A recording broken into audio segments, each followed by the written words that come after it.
Përshëndetje të dashur miq, në këtë video po ju sjellim 3 ide të ndryshme se si të krijoni pjata të veçanta në raste festash dhe gëzimesh, antipasta, sallata të zbukuruara që nuk përgatiten çdo ditë, të mbushura plot me ngjyra dhe shije. Në këtë rast jemi duke përgatitur një sallatë. Kemi vendosur sallatë, kastraveca, speca, arra të coptuara, panxar të kuq, si dhe djath të bardhë që e kemi prerë në kubik të vegjël dhe përsipër i kemi vendosur piper të kuq dhe rigon. I vendosim bukur dhe me estetik rreth pjatës dhe në mes të lëm një hapësirë.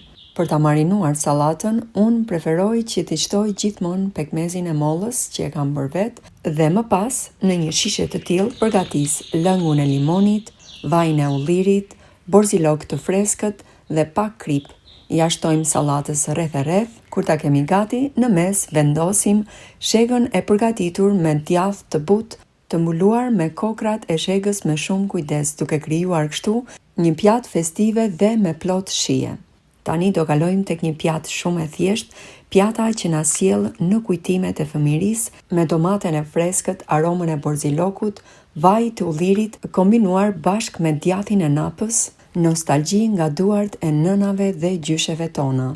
Në pamje të parë, kjo pjatë duket shumë e thjeshtë, por kombinimi i shijes së domates së freskët me kripën e detit, të marinuar me borzilok të freskët, lëng limoni dhe vaj ulliri nga Shqipëria, e bëjnë këtë pjatë të pëlqyeshme dhe të këndshme në çdo vakt.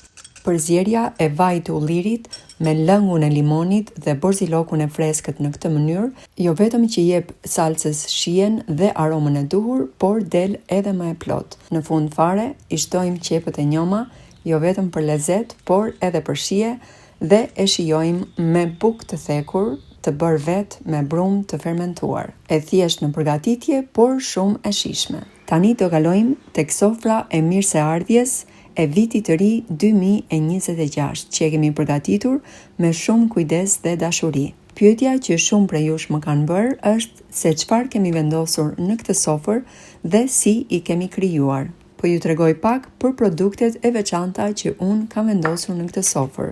Fillimisht kemi përgatitur mishin e tharë special, që i kemi dhënë formën e një trëndafili sipër një gode vere. Shumë i thjeshtë në përgatitje, por shumë i bukur në paraqitje. Mënyra e vendosjes dhe renditjes në sofër varet nga shijet dhe preferencat tuaja.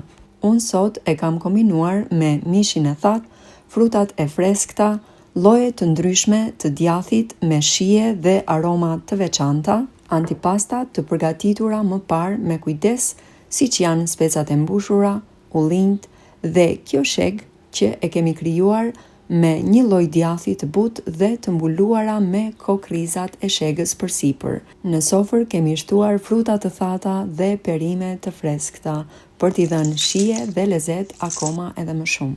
Gëzuar vitin e ri, qoftë një vit i mbar i mbushur plot me shëndet dhe dashuri për ju dhe familjet tuaja. Ju përshëndes dhe uroj gjithë të mirat.